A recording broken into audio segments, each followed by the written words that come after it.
সুবহানাল্লাহ। আমার ভাইরা সামনে একটু বাড়াতে, হ্যাঁ, কারণ বলা থাকে বললেও সামনে আসতে হবে, একটু সামনে বাড়াতে। আমার ভাইরা, আমার বন্ধুরা,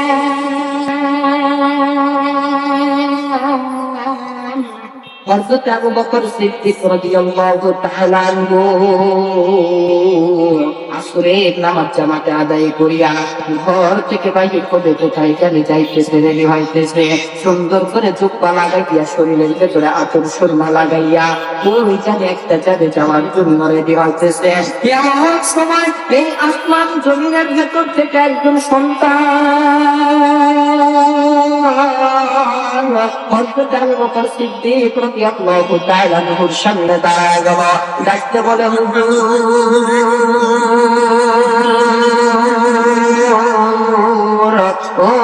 আপনি যদি আমার বাড়িতে একটু দাওয়াত খাওয়ার জন্য যাইতেন, আপনার উপরে আমি খুশি হইয়া যাইতাম। হুজুর দয়া মায়া করে আপনি আমার বাড়িতে চলেন। একবার আবু বকর সিদ্দিক রাদিয়াল্লাহু তাআলা আনহু রেডি হইতে হইতে ছোট্ট সন্তানকে ডাকবে বলে, এই সন্তান কি হয়েছে, তোমার বাড়ি থেকে কেন যাইতে হবে, কি এমন হয়েছে, তোমার বাড়িতে কি সমস্যা? এই সন্তান হযরত আবু বকরকে ডাকতে বলে, আমার আম্মা আমাকে ডাকতে বলেছে, সন্তান তোমার বাবা তো বাড়িতে অসুস্থ, এই অসুস্থের সময় যদি কোনো হাফেজে কোরআনকে তুমি বাড়িতে নিয়ে আসতে পারো, কোন হাফেজকে যদি দাওয়াত খাওয়াইতে পারো, কোন হাফেজের পায়ের ধুলি যদি তোমার বাড়িতে পড়ে, আমার আল্লাহ রাব্বুল আলামিন এই হাফেজে কোরআনের উপরে খুশি হইয়া তোমার বাবার সমস্ত অসুখ গুলোকে বাদ করে দিবে। চিল্লায় বলেন সুবহানাল্লাহ, আর আওয়াজে বলেন না সুবহানাল্লাহ। এ দুনিয়ার মানুষ এই কথাটা শুনিয়া হযরত আবু বকর মনে মনে চিন্তা করতেছে, মনে হয় এই সন্তানের মা একজন আল্লাহর ওলি হবে, মনে হয় এই সন্তানের মা একজন জাননেওয়ালা হবে, মনে হয় এই সন্তানের মা কোরআন হাদিস সম্পর্কে কিছু জানে। আর যদি না জানতো তাহলে এই হাদিসটা কোথা থেকে পাইল যে হাফেজে কোরআন কারো বাড়িতে গেলে তার বাড়িতে বরকত হয়, তার বাড়িতে আমার আল্লাহ রাব্বুল আলামিন অসুস্থ ব্যক্তিকে সুস্থতা দান করে।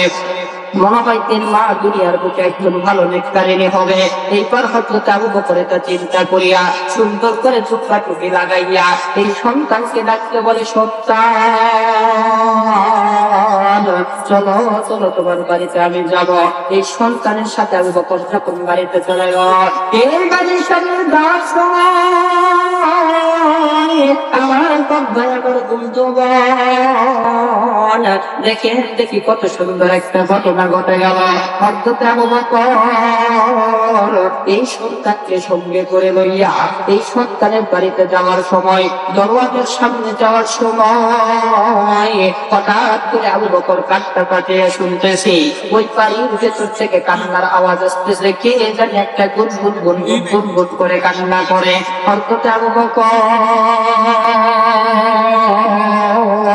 এই সন্তানকে ডাকতে বলে, সন্তান কি ব্যাপার, তোমার বাড়িতে কে কান্না করতেছে বুঝলাম না। এই সন্তান ডাকতে বলে, হুজুর আমার আব্বা অসুস্থ বিধায় আপনারে ডাকতে গেছিলাম, আপনি আমাদের বাড়িতে ঢুকলে বাড়িতে বরকত মনে হয়ে যাবে, বরকতের কারণে আমার আল্লাহ রাব্বুল আলামিন আব্বারে সুস্থতা দান করবে। মনে হয় সেই আব্বা আজকে দুনিয়ার বুকে নাই, মারা গেছে, যাই দেখি বলেন আমার আব্বা জীবিত আছে নাকি মারা গেছে। এই কথা শুনিয়া আমার বাবাকে আমার বন্ধু এই কথাটা বলিয়া হযরত আবু বকর সিদ্দিক রাদিয়াল্লাহু তাআলা আনহু এই ঘরের ভিতরে যাইয়া দেখতেছে এই বাচ্চাটার বাবা ইন্তেকাল করে দুনিয়া ছেড়ে বিদায় নিয়ে চলে গেছে। এই ছোট্ট সন্তানের একটা ছোট্ট বোন আছে, এই বোনটা গুনগুন করে কান্না করতেছে। হযরত আবু বকর এই দুই সন্তানকে বুকের ভেতরে জড়াইয়া ডাকতে বলে, সন্তান আর কান্না করো না গো সন্তান, আমি তোমার আব্বাকে নিজে হাতে গোসল করাইয়া, তোমার আব্বার নিজে হাতে গোসল করাইয়া দাফন করাইয়া তার কবরের ভেতরে রাখবো। আমার বাবাকে আমার বন্ধুগণ, হযরত আবু বকর সিদ্দিক রাদিয়াল্লাহু তাআলা আনহু এই লাশটাকে সুন্দর করে গোসল করাইয়া, লাশটাকে দাফন করাইয়া কবরের ভেতরে রাখার জন্য যখন কবরের ভেতরে রাখতে যাবে, অর্থাৎ জানাজার নামাজ শুরু হয়ে গেছে, জানাজার নামাজ পড়বে, এমন সময় তাকায় দেখতেছে এই লাশের ভেতরে কি জানি একটা নড়াচড়া করতেছে। হযরত আবু বকর সিদ্দিক রাদিয়াল্লাহু তাআলা আনহু হাদিস শরীফের ভেতরে আসলে গো বাবাজি, হাদিস শরীফের ভেতরে পাওয়া যায় হযরত আবু বকর সিদ্দিক রাদিয়াল্লাহু তাআলা আনহু এই ব্যক্তির জানাজার নামাজ পড়াইতে 3 বার জানাজার নামাজের নিয়ত ছেড়ে দিয়েছে। চিল্লায় বলেন কয়বার? 3 বার জানাজার নামাজের নিয়ত ছেড়ে দিয়েছে। এইবার সাহাবায়ে কেরাম দৌড়ে আসলেন, হুজুর কি হয়েছে, আপনি জানাজার নামাজের নিয়তটা কেন ছেড়ে দিলেন? আপনি কেন নামাজটা ভালোভাবে পড়ান না? এইবার হযরত আবু বকর এই সমস্ত সাহাবায়ে কেরামদেরকে ডাক দিয়া বলে, সাহাবীরা রে, ওই লাশের দিকে সুন্দর করে তাকায় দেখো, ওই লাশের ভিতরে কি জানি একটা নড়াচড়া করতেছে, কি জানি একটা নড়াচড়া করতেছে। সাহাবায়ে কেরাম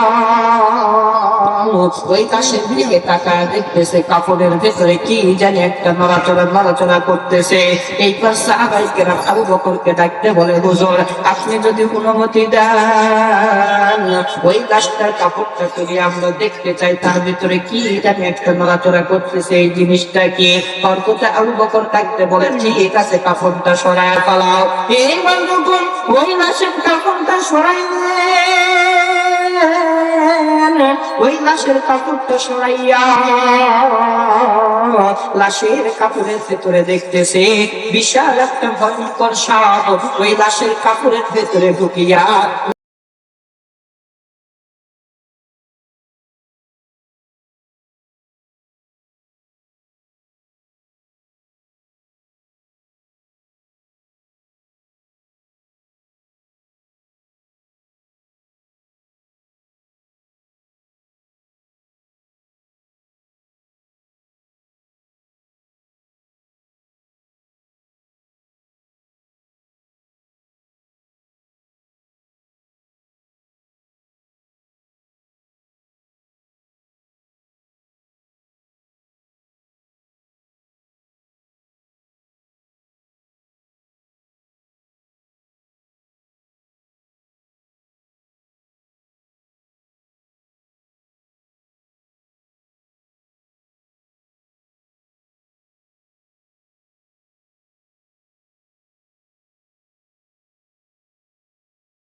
ব্যক্তিকে জাহান্নামের আযাব দিতেছে, কষ্ট দিতেছে।